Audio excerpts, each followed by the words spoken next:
Hey everyone, welcome back to the podcast. Today, Tim and I are talking about what makes us change.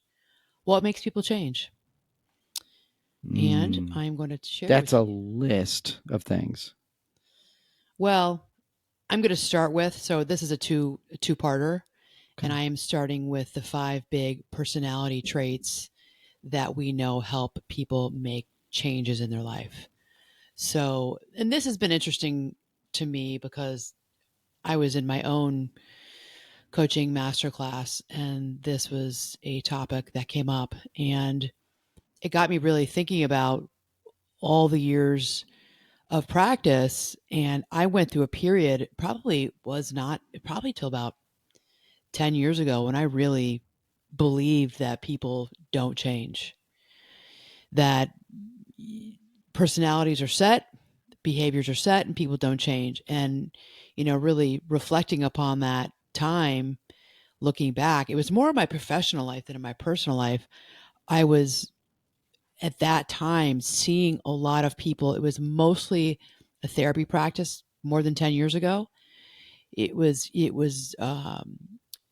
balanced more towards therapy. I had some coaching clients, but I was struggling with the coaching clients. So here's what it looked like back then. It was a lot of mood disorders, which is depression, the different types of depressions, and bipolar. Bipolar is manic depression. Many of you have heard of what that is. Different types of bipolar disorders, major depressive disorders, the dysthymia, which are the low level depressions that are just, which I think are really, that's a hard depression to have, because you just go through life, you do your life, you go through life, but you just always feel like you got a gray cloud over your head, and that's tough. Then you've got the major depressive disorders with these are the depressions where people really struggle or can't get out of bed in the morning.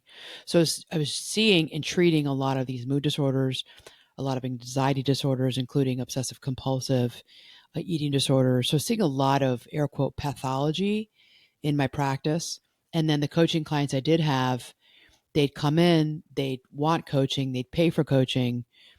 And then once they started to do the work, they realized, oh, maybe I don't really want to be coached, because maybe truth be told, I don't really want to change that much, or I don't believe I can, or I don't want to put the time and effort into it because it's hard.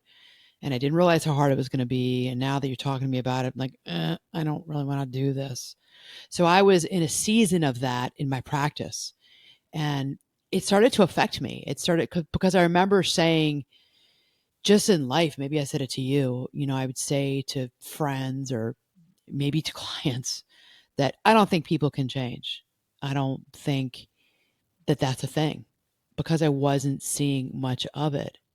So you're saying you don't think they're capable of it, or they don't want I to? didn't know if people were capable, and I saw that people didn't want to change. I wasn't sure then if people were capable of it. And I would say the only people who I think really change are those who are very much threatened. You're threatened. Usually it's the threat of a loss of a marriage. Sometimes that would get a couple in my office, and the one person would change because they were finally paying attention. Their antennas are finally up because their partner or spouse dragged them into my office, and they were like, whoa, whoa, whoa, this is real. She's been complaining for 5 years, 3 years, 2 years about this. And I'm like, I'm not really going to change that. But now she's made an appointment to see a therapist. Oh my gosh, what's that mean? Time to go. That Time so to react. the Do fear or the something. threat of losing something like their marriage, their family, their home being split up sometimes would change people, but not all the time. Yeah. And not all the time. I mean, in the initial beginning sessions, they would, come in earnest, wanting to work on things, and then as you got deeper into the issue, sometimes you also saw people going, I don't no, I don't want to do this. I don't want to change. Um, I remember telling somebody in my personal life whose marriage was falling apart, the husband called me crying because the wife took the kids for spring break to visit family in a state far from where we are, to the West Coast, and we're on the Midwest, and she didn't come back. And the kids were little; they weren't even in first grade yet. She didn't come back, and she's like, I don't know that I am, because she'd been asking him for years to change, and he called me just in hysterics. And I remember, because I knew a little bit about what was going on with this marriage from the wife. And I said, "You're going to have to change." And he said, "But I don't want to." Hmm. I said, "Well, you have to. You're going to have to make changes. So will she, and so will you." And I never forget that phone call, because we just kind of came to this like the silence in the conversation where I kind of pushed him, and he's like, "Well, truth be told, I don't know that I want to." I'm Hmm. like, "Well, okay." And I don't remember what happened Yeah. with them. That's a tough one right there because, like, well, what do you want? You either don't want to change or you don't want to have What do you really a want? family, like a I know. actual. Yeah. Ooh, I think so. So I was in this season, and I yeah, mean, this season was years of people don't change, people don't want to change, and it affected me, I think, in a way that I had a bit of a negative attitude around behavior change. And so over the years, that's not really where I have been. Well, it's not where I have been in the way that I think, in the way that I work with my clients. If people come to me for coaching, that's different from therapy, because therapy, I'm not pushing my therapy clients for behavior change, not the way I am with my coaching clients. You're paying to be pushed. You pay me to push you. And I don't have this as much because I'm sussing it out and vetting it, and I'm asking those questions early on in a discovery call. So my clients who come to me for coaching, they really do want to change, and they know the work it's going to take. Um, but sometimes you'll get somebody who they're in a coaching package with me, and they're like, "Oh, I don't want to do this." It's more of a rarity today, um, because I really want to make sure that you're ready to do the work that goes into making change. So I know people can change. I see it. I see it all the time. It's cool to watch. yeah, It's really cool to watch. But these people they're dialed in. So I want to talk about, in doing my research for this today. So this is a two-parter, all of you listeners. Where this is part one, and we're going to go into part two, which is going to be a little bit more detailed. But I want to start with what makes people change. It's the five big personality traits. So we're going to talk today about the five big personality traits that we look for, that I look for. And I want you all, the listener, and if you're watching on YouTube, I want you to, when I go through this, I want you to think for yourself, do I have these five big personality traits? And if you don't, that's okay. We're going to get into that more in the second part of this. But if you don't, it's okay. You can make changes to your personality. So that's another piece of this that I want to really emphasize, is that I also believe that people don't change, that personalities can't change. And that's not true. I know that's not true. People do change. And you all who are listening and watching, you know too that personalities can change, because you've seen it in your life. You just probably haven't spent the time to think about the people in your life who you've seen change, whether it be your personal or your professional life. This is going to mostly be your personal life. We've seen personalities change. And yes, we see personalities change with our elder population, our family members' personalities change from a neurodegenerative disease, something like a dementia. But we also have seen personalities change. Think about those people in your life who've changed for the better or the worse. Think about those, and think about yourself too, where there have been major life events. People's personalities have changed. Think about people who met the love of their life, and that changed their personality, and it stayed changed. Think about the person who was going through a divorce, and they changed from that divorce. They became different. They had a different personality. hmm, Think about somebody who went through the death and the grief and the loss of someone via a death. I'm not talking about divorce, because divorce is like a death too, but I mean someone who lost a loved one. They lost a partner, a spouse, a child, a sibling. I've seen personalities change and stay changed, and not for the better. yeah, and probably, I mean, for something like that, it's almost justified. I mean, it's almost Yeah. like the Well, depths this is of. not about judgment or Yeah, yeah, justification. yeah. This is just about, I just want you right now to think about the people in your life, and really wrap your mind around the life events that you've witnessed others go through. Think in that context. And then if you really pull on that thread within yourself, you can think, oh, yeah, yeah, yeah, I have seen people's personalities change. So that's important. Okay. So when I talk about the 5 big personality traits, if you don't have them, that's okay. You can change them. Yeah. Okay. Do we need to quantify, like, are there different levels of things that could be changed? Like, do we need to quantify it, or is change? Personality change is change. I think it's how bad you want it. I Okay. think you have to want something Yeah. because change is hard. Change is hard for all of But I mean us. the things that you could change, like the change the maybe the rate at which you become angry. All of a sudden that changed for you, and all of a sudden that's bad, or you made that better. But there's certain things I would think that don't fall into this conversation, or are we just saying personality changes, all of them, no matter if they're big or not big? We're talking about that. Yeah, I Okay, think all of it. we're talking about all kinds of change. Okay. Personality. I mean, your temperament is your temperament. I think some things are, you know, are our wiring. Like my temperament is my temperament. That's how I came into the world. That's my character. I can change my personality. I have changed my personality. I know when I went through my divorce, my personality changed. Like my core is there, but there are some things about me that are different than from before I went through my separation and divorce, Yeah. Yeah. if that makes sense. No, it does. It does. Okay, so let's get started. So I have my notes. So I have to, unlike some people who can memorize an entire podcast recording, that's not me. I work very hard to memorize speeches when I'm giving them, but if I can use my notes, I'm going to. Do it. Okay, because I can't remember all these statistics. So the 5 personality traits are also called the 5-factor model.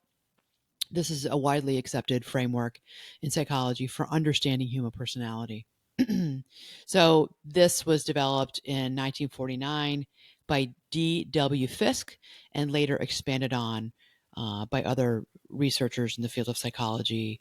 I'll go quickly. Norman in 1967, Smith in 67, Goldberg in 81, McCrae and Costa in 1987. So this is research that psychologists were doing, and they've continued to expound upon throughout the decades. Okay, so this is, like I said, this is pretty widely accepted. All right, what are the 5 big personality traits? Number 1, openness. Openness to experience. So this trait features characteristics such as imagination, creativity, and curiosity.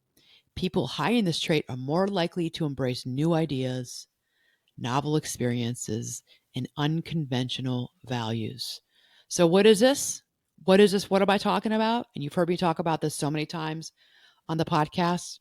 This is someone with a growth mindset, an abundance mindset. Open to changing their future, Yeah. open to their fortune, maybe, right? Openness to experience. When I think of this, I think what for me comes up is curiosity. You have a curiosity about life. You get curious about yourself and you get curious about others. You get curious about the world around you. That is a wonderful personality trait to have. If you have it, not everybody has it, Yeah. and that's okay. And so the opposite of this would be the person that shells up, Mm-hmm. has no real ambition or not a lot of it, maybe. Um, maybe doesn't like to get outside their comfort box too often, or maybe they don't at all, I, right? I think of it as people who don't want to leave their town, don't have a Yeah. curiosity about the world, don't have a huge interest in traveling, meeting people from other races and cultures, having conversations, having political conversations today with someone who comes from a different political background than you. You're not curious to learn from them. You just want to stay in your silo. Yeah. Openness to experience. It's just openness about the world, about others around you, and openness about yourself. Okay. So they have a great imagination. They can imagine, like you said, they can imagine a different world for themselves. They can imagine maybe a newer, better career. They can imagine a really flourishing and happy relationship with the love of their life. They're creatives. Yeah. Openness. Those are I think of them as the creatives, whether they be in tech or they actually be in like the graphic design world or they're creating something. Well, the whole world of cultural arts is what you're Yeah. describing, whether it's music or it's dance or theater, right? They're willing to think about something different. Yeah. Okay, that's a new idea. I haven't thought of it like that before. They may they may be like, I don't know about that, but they work to keep their mind open to say, okay, I'm going to pause with my judgment here and pause with a conclusion, and I will be open and try to be open to this new idea or this new experience. This is novel for me. All right. Hmm. I like it. Yeah. The next one is conscientiousness. Part of the big five personality traits are someone who is conscientious. So, this trait encompasses high levels of thoughtfulness. These people have good impulse control and goal directed behaviors. So, I'll repeat that because that's a mouthful. They have high levels of thoughtfulness. They've got good impulse control and goal directed behaviors. So, these people, they're highly conscientious, they're organized, they tend to be really mindful about details, and they're responsible. So think about people in your life who are conscientious, and I can think of my sister. My sister's really conscientious. Maria. She's so thoughtful of others, and she's a huge planner. These people plan ahead. They analyze their own behavior. They're looking at themselves. They have an observing ego. They're looking, and they're conscientious of, how did I behave? Do I need to fix that? Do I need to work on that? They're able to, really accept that feedback. People who are low in conscientiousness, now these people, we all know these people. If they're low in conscientiousness, they tend to not like structure, and they really have a hard time with schedules. But they dislike structure, they dislike schedules, and they procrastinate big time on important tasks in their life. And they can fail to complete tasks as well. So this can all be worked on, and we're going to talk about this in part two. But I just want you to think about this, okay?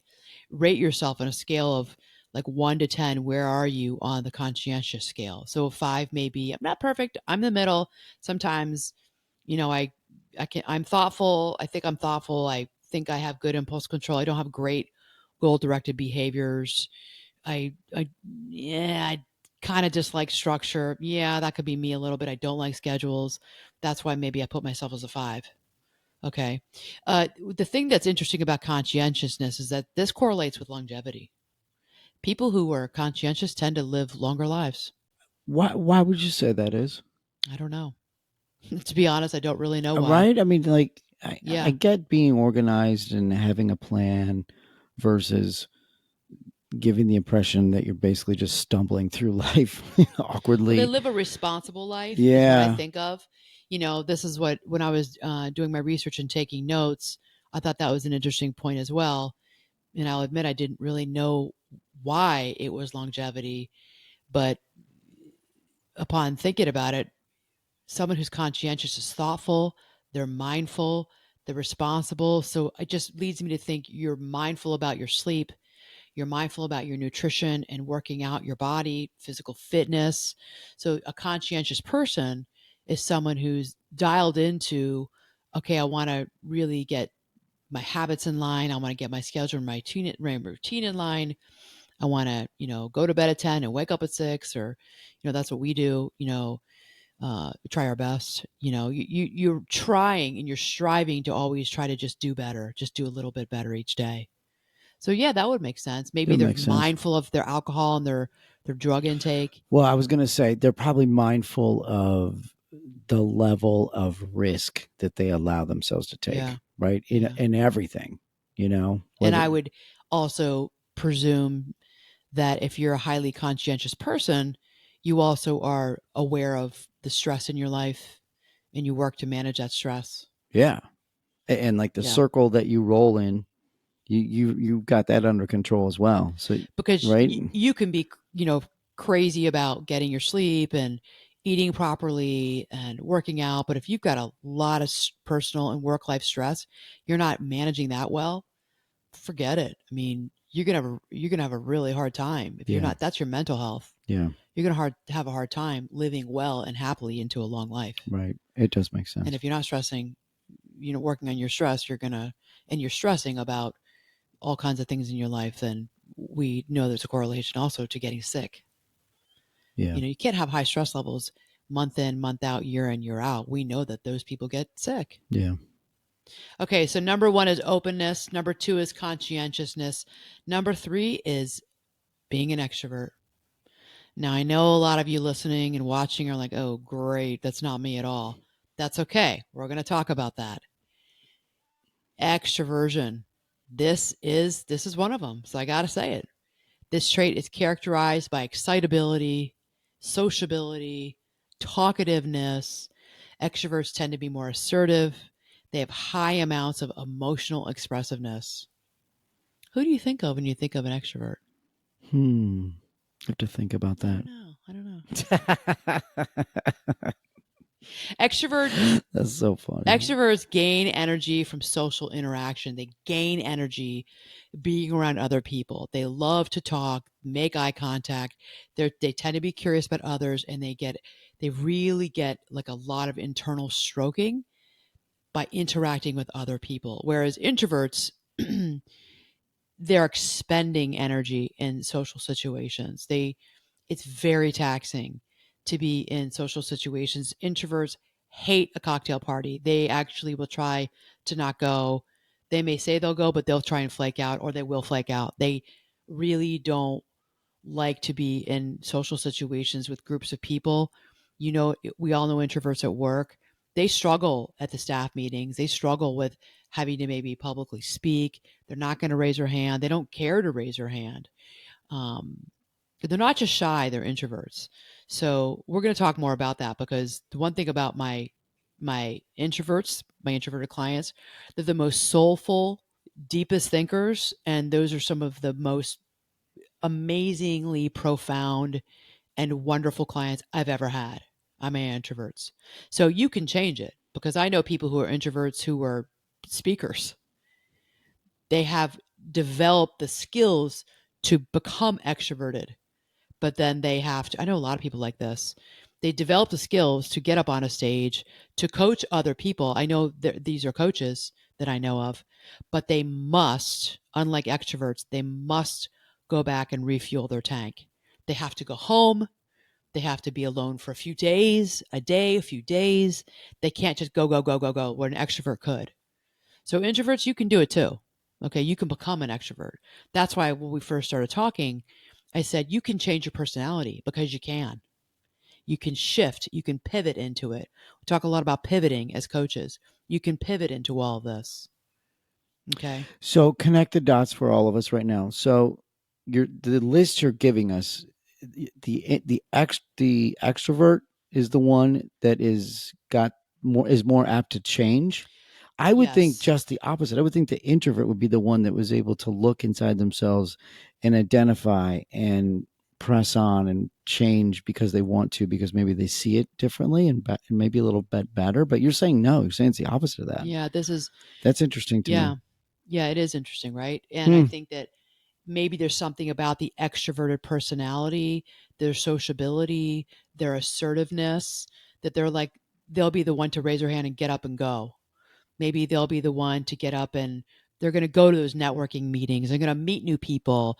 And when you meet new people, there are opportunities to, do business with someone. Now you got a contract with someone else that you didn't think, the introvert's not maybe doing that. Yeah. They don't want to speak. They don't want to go to that cocktail party. They don't want to go to that event on a Friday night at 8 o'clock. It's a networking event in a bar or restaurant where there's drinks and food being served and there's music in the background. They don't want to do that.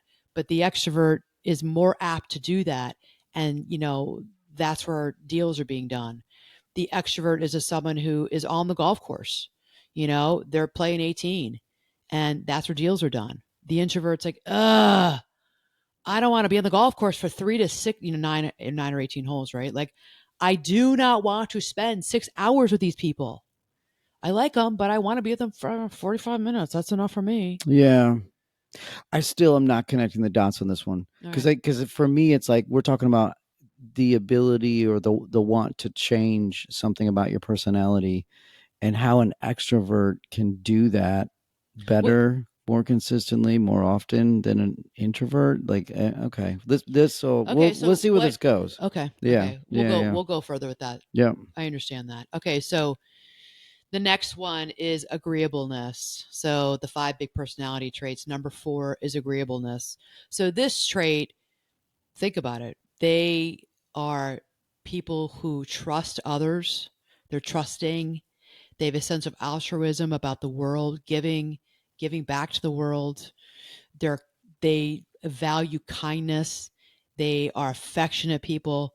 So these are all pro-social behaviors. What I'm talking about right now, these are agreeable people. So people who Mm. are high, who score high in agreeableness, they tend to be more cooperative and they're likable in social situations. Okay, so there are people who are going to be getting up and helping others. How can I help? What can I do? They're the people who are you're seeing in volunteering positions. They're the people that you're seeing, with when you join a group tutoring kids who need help in schools. Maybe you're going down to the inner city or, lower socioeconomic neighborhoods, and they're tutors. They're the people that are in the soup kitchens who show up every Wednesday morning, or Wednesday afternoon to serve lunches. They're the agreeable people, all the other volunteers around you. Okay, so that's what I think of when I think of people who are highly agreeable. You don't have to be always like a yes woman, a yes man. That's not what this is. You're because that's almost in a way not. People don't respect that. Like you're a chameleon. We're like yes, yes, yes. We're not talking about that. You can not always agree on. excuse me, not always agree. You find a way to be agreeable in situations that are pro-social, that work on your behalf and on others' behalfs. Mm. Okay, so people who are disagreeable, this might help you understand it. People who are disagreeable, they're people who they won't let you talk, they won't listen, they interrupt, they get defended, and they get defensive, and you can see their fixed mindset. You can actually see them like nodding their head no, closing their eyes, not making eye contact. That's more disagreeableness. Yeah. They can be manipulative, these individuals. Disagreeableness, you've even seen it with people who you've seen they're nasty. They can be nasty towards other people. That's a high disagreeable factor. Yeah. We've seen people like this. Yeah. Yeah. They tend to have a lack of caring of others, and they have a lack of interest in other people. They just lack interest in other people. They're Yeah. disagreeable. Yeah. These are not the best humans. I, That I we would. don't tend to be around this. Yeah, and I would think they would be more of a challenge to coach somebody like that, right? They're Because not. These people are tending to not pay for coaching. yeah, They're not paying and for if they coaching. do come in, they're probably coming in with the brakes on. Like they're not overly excited about the idea of I need to change this or that, and maybe not even want to see that they need to change this or that. I don't see these people in my coaching practice. I have had these people in my therapy practice. That makes And sense. I will be very honest, I don't like being the therapist to these individuals. It's very difficult. And for someone like me who's wired more towards positive psychology, I have a real difficult time with this. In my therapy practice, you do tend, I won't say you, I'll say me, I will own this. I have tended to see this. This is a rare thing, but I have seen more of like uh sociopathy, like sociopaths, people who there's a real character flaw here, not a character flaw, almost a character disorder. So I don't see this even very much. The few times I can think of in years past when I have worked with these individuals in my therapy practice, I've been able to move them through this, but they have done the work. And what you often see underneath someone who's really disagreeable usually is a sadness Hmm. or depression. That I can work with. That I can really work with. Yeah. And they move out of being so disagreeable, and they have to be able to be confronted with that they're manipulative. That's how I work, gentle but firm and confronting their manipulative behavior, their lack of caring towards others. Some of those people can see that and can change because you're now treating the sadness, the depression, the childhood trauma that was done to them. And if they can learn to love on themselves and love to learn on their inner child that didn't get what they needed they were young, they can make changes. However, there is a small percentage of people where you're really looking at something that you are dealing with more a sociopath, and they're not changing. Hmm. They're hard. They're hard to work with. People who are disagreeable. Yeah. Most people who are going into therapy, and almost everybody is going into coaching, they've got agreeableness. Okay. I mean, I'm just even thinking just in business, a person like that that's on a team Yeah. that's Right. disagreeable. Like we've all worked with somebody and they always approach it from like, oh, that's not going to work, or that's going to be too difficult, or we don't have the resources to accommodate that. You know, I mean, it's like they always look at like the glass being like Half empty versus half way full. half empty. Yeah, But yeah. you can. But that doesn't mean that they're totally. That doesn't mean they're disagreeable. But that doesn't mean that they can't be an agreeable person.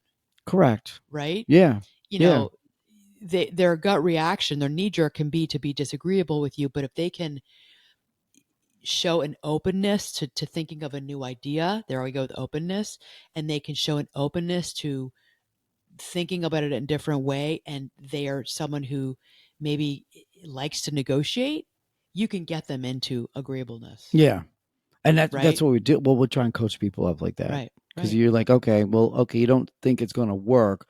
So help us understand how you see it working. Right. Right. And then we just have to like shut up and listen. And then sometimes you're like, oh, nice job. Right. There you go. Exactly. Yeah. Exactly. Okay.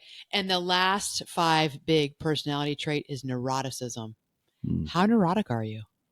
Okay. So I'm going to explain what this is, because we hear this term all the time, and I think a lot of people don't understand what it is. I can be, and have been, very neurotic in the past. I'll be the first to admit.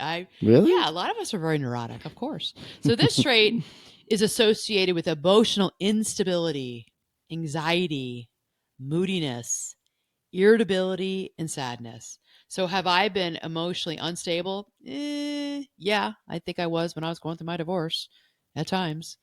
Anxiety? Yep. Moody? Yep. Irritable? Yep. Sad? Yeah, it's not. I have been sad. That doesn't so much me. Grieving the loss of my father when he passed in 2020. Yeah, that's a normal grief reaction to the death of a loved one. But I have been all those things. So individuals who are high in neuroticism, they may experience more stress and are more likely to interpret ordinary situations as threatening. So now I have really worked on being neurotic. So I have been, I think most of these things I just said, I've worked really hard on this. I've worked hard on this in both. I've worked as a client being in therapy, and I've worked on this being coached. So, but I first worked on it in therapy. So, this is really, this underscores the importance of emotion regulation. So if you want to work on neuroticism, if you listen to what I just said, you're like, oh, geez, that's me. I've got a lot of those. I am high in neuroticism. The way to work on it is you got to work on regulating your emotions. Okay. You got to work on getting yourself emotionally stable or more stable. Okay. So that's really important. And that's the work that I do. Actually, I do that every day. I do that with therapy and coaching clients. I do it with both. So you hear me talking on this podcast, or you're watching me talk on this on YouTube about therapy and coaching, because this right here is an overlap. This is where it overlaps. Uh, in therapy, I'm going to go into a lot of detail about emotion regulation. I'm going to teach the skills in detail. Someone who's dysregulated quite a bit, and they're really struggling with anger, sadness, pissed off at the world, like a lot of the time. I'm going to teach those emotion regulation skills. Coaching clients, they don't have the depth and the levels, the intense levels of emotion dysregulation, but we all get dysregulated. My anxiety, when I get anxious, that's an emotional dysregulation. I don't, dive down deep because I don't have an anxiety disorder, but I get anxious. Most of us do. Yeah. So most of us have levels of neuroticism, and that's okay. Yeah. None of this is about judgment. This is just about self understanding, self exploration, knowing yourself and knowing your blind spots, which we did a whole episode on blind spots. Knowing your blind spots. Every single one of us has blind spots. We all got stuff, right? Totally. And coaching is about opening yourself up to learning what your stuff is and being open to doing it different. And for many of us, it's changing our personalities. I am not the same person at 55, which is how old I am now, that I was at 35. I'm not the same person that I was when I was 15. There's some core things about me. Like, I have a sense of humor. I love to have a good time. I am an extrovert. I like to talk to people. But there are parts of me that have totally changed. I'm also not a hyper wild child that I was, because I have attention deficit and the hyper piece is in there. I'm not nearly as hyperactive as I was when I was 10, when I was 15, when I was 20. I've changed. I've changed quite a bit. Yeah. I've also learned the life skills to calm that down. I've learned the life skills to emotionally regulate myself, right? So, prayer, meditation's been huge for me. Just maturing, learning to have an observing ego, learning that it's not your way or the highway. Life is not black and white. There are all kinds of people in this world who view things differently than you, Anna. It's not good or bad. It's not like you're a sinner and you're not a sinner. You're perfect and you're imperfect. That was a lot of how I grew up. That was a lot of the world in which I was raised in. Thinking differently about that has profoundly changed me. Yeah. It changed my personality. Totally. Yeah. I think for this one, I think of like the sound wave, the sound waves that you see. Like we used to do audiograms for our, Yeah. the sound wave that goes like this. Yeah. So my thought on this one, the visual for me is like that you want to make that sound wave as thin as you can. Oh, that's Right. interesting. So Yeah. you don't want to go all the way up here and then all the way down here and up here. You know what I mean? That's dysregulation. Yes, Yeah. you want it. You will have this. This is natural, up and down as it rolls across the screen.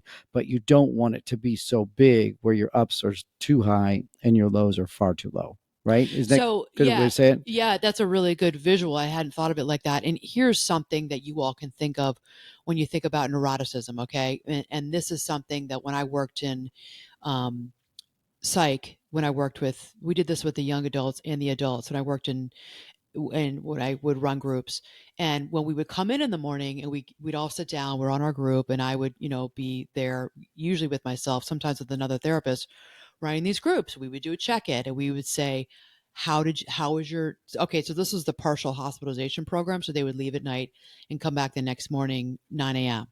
We'd meet. Let's do check in. How y'all doing? How's it going? How was your night last night? Um, or if it was inpatient, you know, how was your day yesterday? Here we are checking in again. And what we looked for, and we would tell the patients, even though they didn't always like hearing it, we didn't, when they would say, it was okay. When they were not saying, it was terrible, it was awful, my mom called or my mom visited last night and we got in a huge fight, or my boyfriend came, or, I just am so bad. I'm so low. It's awful. I don't know. Like, this is not going to get any better. When they stopped saying that and they would say, it was okay. I mean, I wasn't like, didn't have a great night, but I called an old friend, like we would make recommendations in the group to give people ideas. They'd say, I called that old friend from college. I texted. Um, I talked to my boyfriend. My boyfriend came over. My girlfriend came over. I took a bath. I did my nails. We're like, okay. So it was okay? Yeah. Yeah, it was okay. Yeah. That was moving more into what you just said. That's moving into emotion regulation. So it was cool to watch, because as we were teaching them the skills in these therapy groups, they were less dysregulated, where they were, because we also didn't want to see like a mania. We didn't want to see manic. We didn't want to see, it's all great, like total euphoria. It's all great. It's wonderful. Who wants to go out after this? We're like, you're not supposed to be going out It's after not that this. great. Because we didn't want them, like, we certainly were like, no, no, no, no, no, you're not leaving here and going to a bar and all going to drink. We Yeah. don't want them doing that. Those are not good skills that we were teaching, right? So, but we didn't want like euphoria, great, spending money shopping. It would sound and felt manic. We didn't see that. Actually, we saw the other end. We saw the low end of, my anxiety is out of control. I feel like I'm going to have another panic attack. Mm. I can't handle this. I don't think I can handle this. Oh my God, very catastrophic. But they felt that way. It was real. It's real. If you've ever felt this way, I mean, this is real. It's hard. So when we taught those skills, and it was all right, it's okay.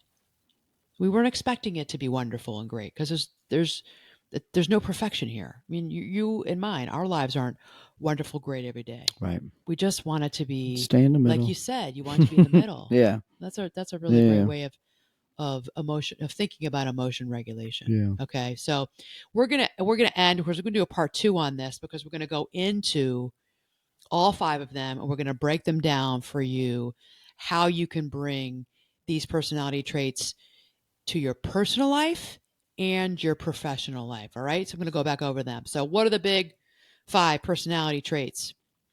Number one, openness to experience. Number two, conscientiousness. Number three, extroversion. Number four, agreeableness. Number five, neuroticism. All right. So you got them, those five. I hope you wrote them down.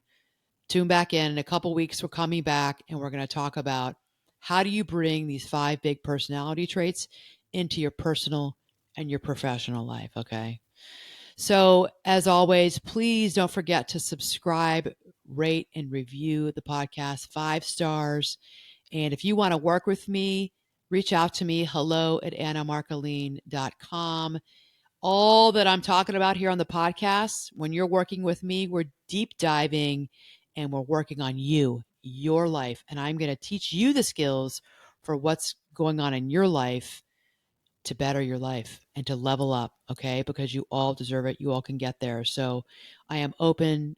Taking on new clients right now. So get on a discovery call with me and let's see if I would be a fit for you and you would be a fit for me. And let's start working together, okay?